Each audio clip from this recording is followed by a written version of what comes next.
The pattern started when I was 12. Mom would return from her boutique consulting firm meetings with glossy folders and expensive leather portfolios, spreading financial projections across our dining table. "This is adult business, Emma," she'd say whenever I asked questions. "Why don't you go practice your piano?"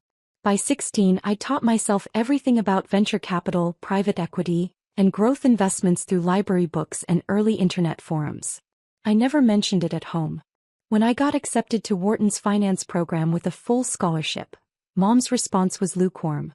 "Business school is fine, dear, but don't expect to compete with people who grew up understanding money." She meant herself. She meant my sister Claire, who was getting her MBA at a less competitive program but whom Mom praised constantly. I graduated top of my class at 22. By 25, I'd made my first million through careful tech startup investments.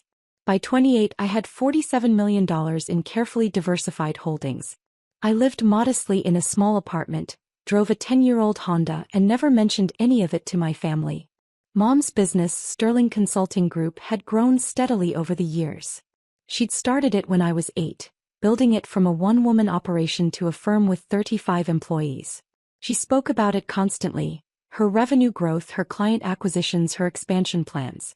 At family dinners, business talk dominated every conversation. "We're projecting $12 million in revenue this year," Mom announced at my 30th birthday dinner, barely acknowledging the cake in front of me. "The board is extremely pleased with our growth trajectory." "That's wonderful, Mom," I said quietly. Claire jumped in immediately. "Mom's been networking with potential investors. We might raise Series B funding next quarter." Claire had joined Mom's firm after her MBA, taking a senior vice president role she hadn't quite earned through merit alone. "Emma, you should pay attention to this," Mom said, turning to me with that patronizing smile I knew so well. "This is how real business works. Not those little online stock trades you do." I managed a modest investment portfolio as a senior analyst at a respected firm, making $160,000 a year. To my family, this was a durable amateur hour compared to Mom's entrepreneurial empire. What they didn't know was that 3 years earlier, when Mom's company had faced a severe cash flow crisis, her bank had quietly approached several private investors. The firm needed $95 million to avoid collapse, to cover an aggressive expansion that had overextended their credit lines and operating capital. I'd been the anonymous investor who provided that $95 million through a complex network of LLCs and investment vehicles. The terms were generous: just 8% annual return, no board seat, complete anonymity. I'd structured it specifically to save Mom's business without her ever knowing her amateur investor daughter had rescued her life's work. For 3 years, I'd watched her company thrive on my capital, watched her take credit for the turnaround, watched her lecture me about business acumen I'd demonstrated by saving her. The Thanksgiving gathering at Mom's house was elaborate as always. 42 family members crowded into her professionally decorated home. The dining table could barely contain the catered feast. Mom held court at the head of the table, Claire at her right hand. "Emma, you're 32 now," Aunt Barbara said loudly. "When are you going to get serious about your career? Your mother built an empire. Claire is following in her footsteps." "I'm content with my work," I said, cutting my turkey carefully. "Content isn't ambitious," Mom interjected. "Emma has always been the cautious one. Safe choices, safe salary, safe little investments. There's nothing wrong with that, but it's not the path to real wealth." My cousin Marcus laughed. "Didn't you try to give Mom investment advice once?" That was hilarious. "I was 24, I said evenly. "It was just a suggestion about tech sector diversification." "And I'm glad I ignored it," Mom said, smiling indulgently. "Emma, you read articles and think you understand institutional investment. It's sweet, really, but there's a difference between playing with a few $1,000s and managing real capital." Claire leaned forward. "Mom, should we tell them about the acquisition talks?" Mom beamed. "Sterling Consulting has attracted attention from 2 major firms interested in acquisition. We're looking at valuations between $200 and $240 million. The table erupted in congratulations. I continued eating. "The key to our success," Mom continued, directing her words at me, "has been understanding leverage, understanding growth capital, understanding when to take calculated risks. These aren't things you learn from online trading apps, Emma. I'm sure you're right, Mom, I said. Stop pretending to understand investments. Mom laughed and several relatives joined in. It's honestly a bit embarrassing when you try to talk finance at these gatherings. We all love you, but maybe stick to topics you actually know. Claire added quickly, It's embarrassing, Emma. Last Christmas you tried to explain venture capital to Uncle Tom and he's a retired CFO. You should hear what he said afterward. I smiled politely and said nothing. My phone buzzed in my pocket. A text from my lawyer. Bank president needs to speak with you. Urgent regarding the sterling investment withdrawal. I told him you're at family dinner, but he insists. I excused myself to the bathroom and called back from Mom's home office. Ms. Emma Chin, the bank president Robert Morrison said urgently. I apologize for interrupting your holiday, but we have a significant situation. We received your withdrawal notice for the $95 million sterling consulting investment. I need to confirm this is your intention. It is, I said calmly. Execute the withdrawal according to the 90-day clause in the investment agreement. I want my capital returned in full with accrued interest. Ms. Chen, you understand this will create substantial difficulties for Sterling Consulting? This represents 73% of their operational capital. Without this funding, they'll face immediate liquidity crisis. Their expansion loans come due in 6 months, and without your backing, their credit lines will likely be called. I understand completely, Mr. Morrison. May I ask what precipitated this decision? Personal reasons. The investment terms allow for withdrawal with 90 days' notice. I'm exercising that option. Ms. Chen, perhaps we could arrange a meeting with Mrs. Patricia Chen to discuss. No meetings. Process the withdrawal. Notify Sterling Consulting's board per the investment agreement protocols. That's all. I hung up and returned to dinner. Dessert was being served. Mom's traditional pumpkin pie with hand-whipped cream. The conversation had shifted to Claire's upcoming vacation to the Maldives. Emma, are you traveling anywhere for the holidays? Aunt Barbara asked. I'll probably stay local, I said. Maybe visit some museums. So practical, Mom said, and I couldn't tell if it was a compliment or an insult. Claire is taking her boyfriend to a private resort. 5-star accommodations. That's the lifestyle her position affords. My phone buzzed again. Then Mom's phone rang. She glanced at it, frowned, and silenced it. Business calls even on Thanksgiving. That's the price of success. It rang again immediately. And again. Excuse me, Mom said, stepping away from the table. We could hear her in the next room. Mr. Morrison, this is a family holiday. Unless it's an absolute. What? That's impossible. Oh. No, there must be some mistake. The room had gone quiet. Claire's phone started ringing. Then Mom's again. Mom returned to the dining room, her face pale. I need to step out for a moment. Claire, come with me. They disappeared into the office. Through the wall we could hear muffled, urgent voices. The rest of the family exchanged confused glances and continued eating dessert awkwardly. 15 minutes later, Mom and Claire returned. Mom's perfectly applied makeup couldn't hide her shock. Everything okay? Uncle Tom asked. Fine, Mom said tightly. Just an unexpected business matter. But her hands were shaking as she picked up her wine glass. Claire looked like she might be sick. My phone buzzed with an email from my lawyer. Bank has notified Sterling Consulting Board of withdrawal. Your $95 million plus $22.8 million accrued interest will be returned within 90 days per agreement terms. Sterling's CEO, your mother, has been informed of timeline and implications. The dinner continued with strained conversation. Mom barely spoke. Claire kept glancing at her phone with increasing panic. Finally, as people were preparing to leave, Mom's business partner Gerald arrived unexpectedly at the door. I recognized him from photos. He owned 15% of Sterling Consulting and served as CFO. Patricia, we need to talk immediately, he said, not bothering with pleasantries. The bank just sent over the investment withdrawal documentation. Did you know about this? Gerald, this is Thanksgiving dinner.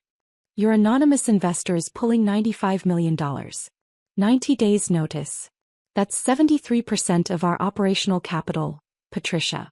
73%. The expansion loans come due in 6 months. Without that investment backing, our credit lines will be called. We're looking at potential bankruptcy. The remaining family members were now openly staring. Mom's face had gone from pale to gray. There must be some mistake. Our investor has been perfectly satisfied. 8% annual return, completely hands-off. No mistake. Legal withdrawal per the investment agreement. The bank president confirmed it's ironclad. We have 90 days to find replacement capital or start liquidation proceedings. But why? Mom's voice cracked. We've performed exactly as projected. The returns have been consistent. What changed? The bank wouldn't say. The investor operates through multiple LLCs. Complete anonymity was part of the deal, remember? You insisted on it to avoid board complications. Claire spoke up, her voice shaking. Can't we find another investor? Gerald laughed bitterly. In 90 days? For $95 million? With our debt-to-equity ratio? Patricia, we're overextended. You pushed for the aggressive expansion against my advice. We have 17 new offices that aren't profitable yet, staff of 93 that we can't afford without that investment capital. Those acquisition talks. Dead the moment this gets out. Aunt Barbara tried to intervene. Surely this is a conversation for the office. The office is about to cease existing, Gerald snapped. He turned back to Mom. I'm calling an emergency board meeting for Monday morning. We need to discuss immediate damage control, potential layoffs, asset liquidation. This is catastrophic, Patricia. He left as abruptly as he'd arrived. The room was completely silent. Mom stood frozen at the head of her table, surrounded by the remains of Thanksgiving dinner, her perfect hosting evening destroyed. Claire was crying quietly. Uncle Tom cleared his throat. Patricia, I'm sure there's a solution. Everyone should go, Mom said flatly. No. Please. The family evacuated rapidly, gathering coats and bags, murmuring awkward goodbyes. I stood and collected my jacket calmly. Emma, wait, Mom said. I turned. You work in finance. Is there anything, do you know anyone who might? She couldn't finish the sentence. I don't have access to that kind of capital, Mom, I said truthfully. I didn't. It was already invested in her company and I was taking it back. But maybe someone at your firm? Connections? Anyone? My firm handles portfolios in the $50 to $100 million range for high-net-worth individuals, I said. That's the kind of money you need. Maybe I could make some inquiries. Hope flickered across her face. Would you?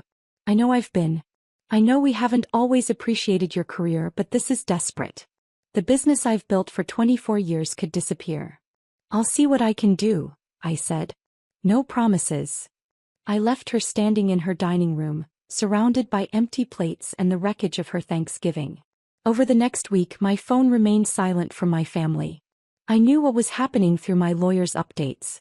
Sterling Consulting's board had met for 7 hours on Monday. They'd approached 4 major investment firms, all of whom declined after reviewing the company's overextended position. 2 smaller firms offered capital at 22% interest rates, loan shark territory that would cripple the business. Gerald had submitted his resignation effective in 90 days. 3 senior employees had quietly begun job hunting. On December 2nd, 9 days after Thanksgiving, Mom finally called me.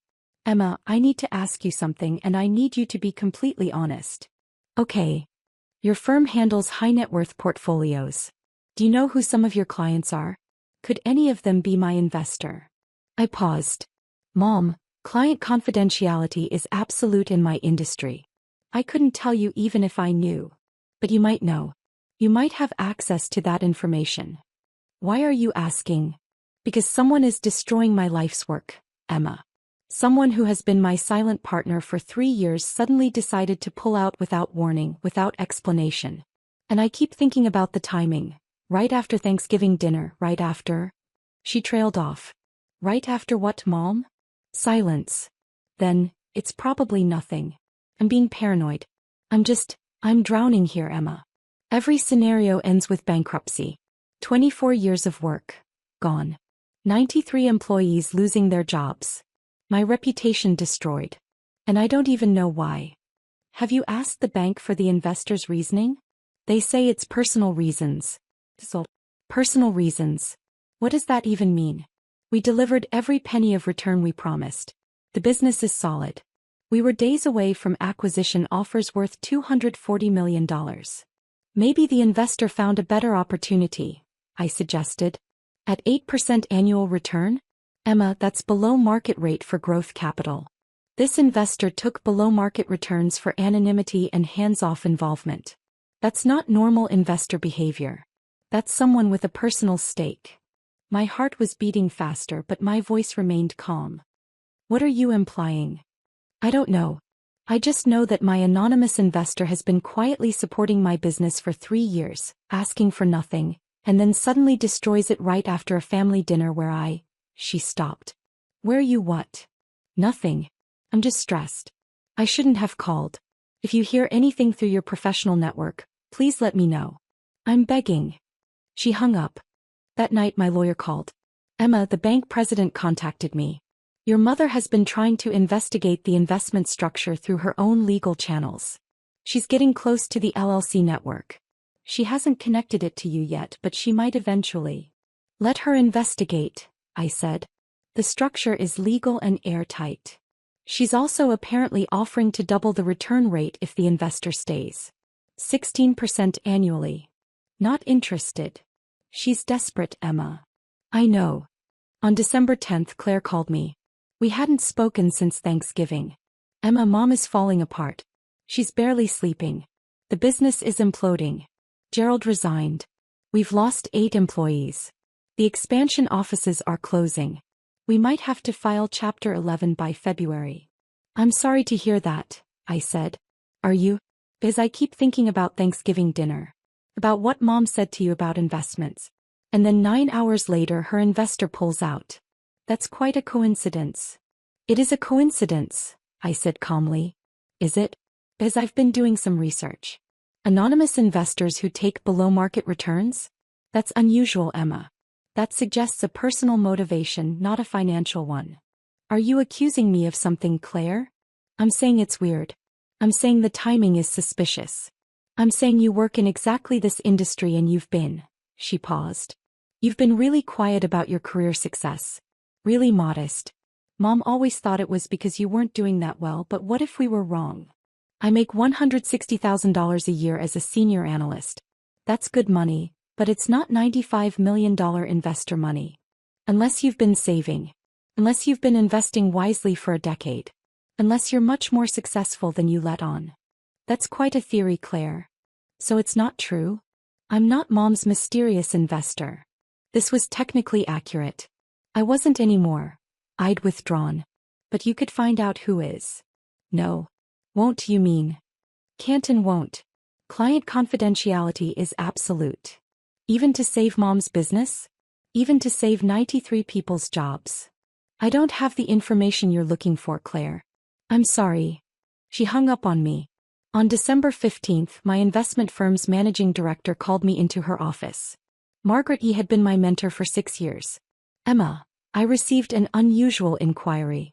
A woman named Patricia Chin contacted our firm claiming her daughter works here and might have information about an anonymous investor. She wanted to know if we manage any portfolios in the $95 million range that might be invested in Sterling Consulting Group. What did you tell her? That we don't discuss client information under any circumstances. But Emma, I know about your family situation. I also know about your investment portfolio because it's extraordinary for someone your age. When you told me 8 years ago that you'd made your first million, I was impressed. When you showed me your 10-year strategy, I was astonished. Margaret, I don't need to know if you're Sterling Consulting's investor. That's your business. But I do need to know if this situation is going to become professionally complicated. It won't. The investment withdrawal is legal and properly structured. My family doesn't know about my portfolio. I'd prefer to keep it that way. She studied me for a long moment. You know, there's a particular kind of pain that comes from family not seeing you for who you are. Not recognizing your capabilities. Is there? I watched my father dismiss my business success for 30 years because he thought women should be teachers or nurses. When I finally bought the building his restaurant operated in and became his landlord, the look on his face was... She shook her head. I'm not going to tell you what to do. But I will say that sometimes the people who should see us most clearly are the most blind. Thank you, Margaret. On December 23rd, 2 days before Christmas, The bank president called me directly. Ms. Chen, I'm violating several protocols by making this call, but I feel ethically obligated. Your mother has been in my office 3 times this week.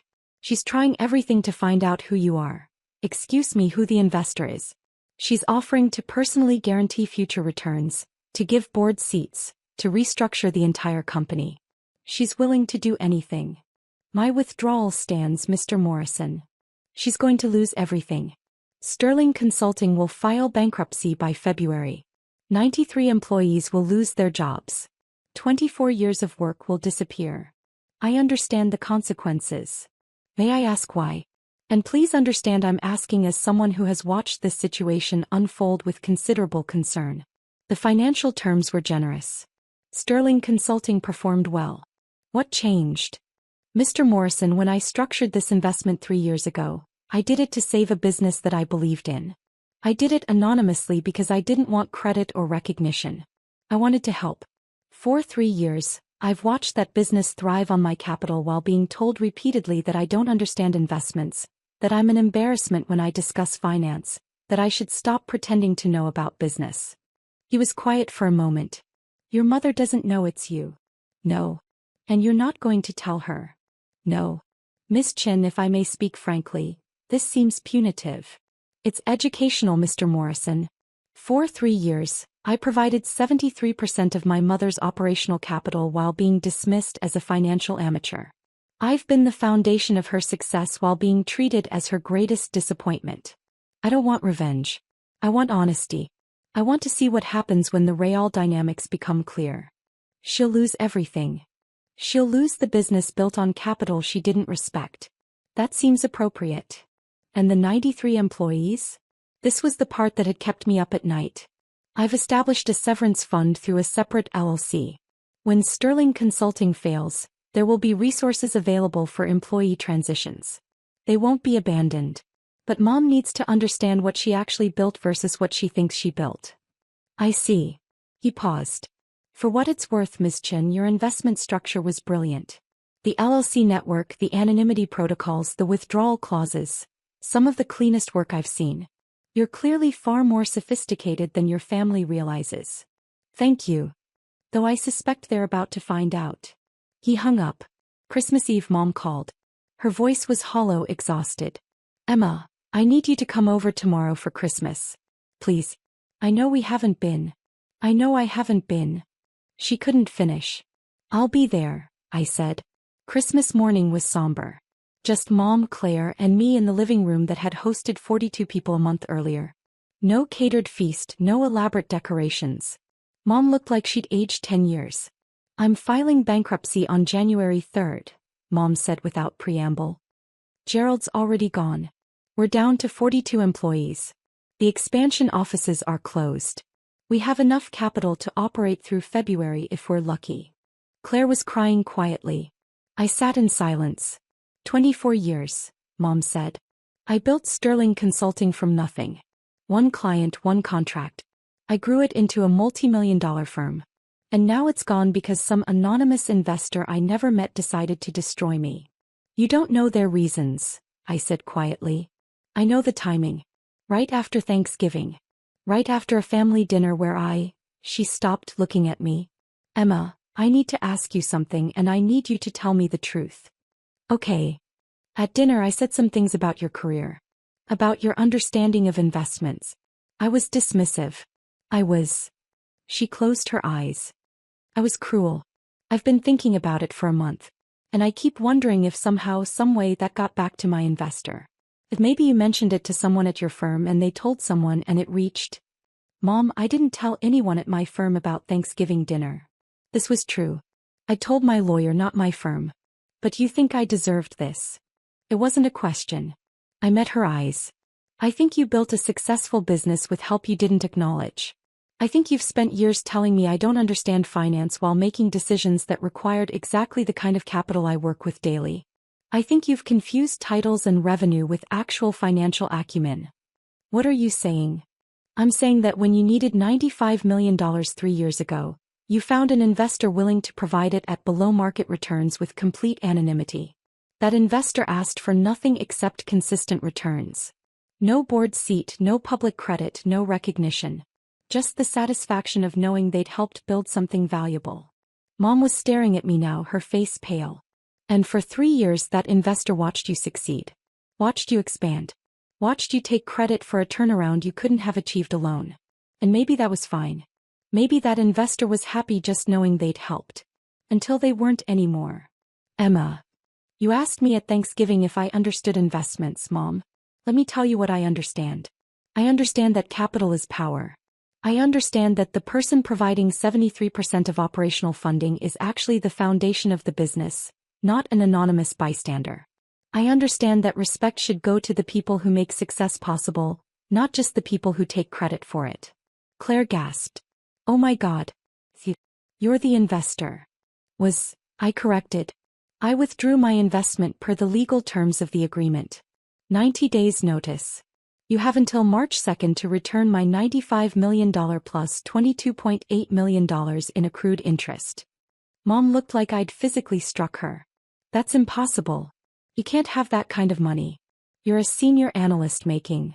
I'm a senior analyst managing several portfolios in the $50 to $100 million range who also happens to have built her own portfolio over the last decade through careful investing. I graduated top of my Wharton class at 22, Mom. I made my first million at 25. I've been managing 8-figure investments since I was 27. I currently oversee approximately $180 million in personal and client assets. But you never told us. Would you have believed me? Every time I tried to discuss finance, you dismissed me. Every time I offered business advice, you laughed. You thought I was playing with online trading apps while I was actually building the capital base that saved your company. You did this to hurt me, Mom whispered. I did this to save you 3 years ago. I'm ending it now because I'm tired of being invisible while providing the foundation for your visibility.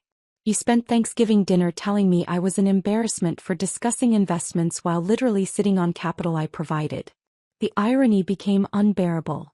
The 93 employees losing their jobs, that's on you now. No, Mom. That's on you. You overextended your business. You took aggressive expansion risks without adequate capital reserves.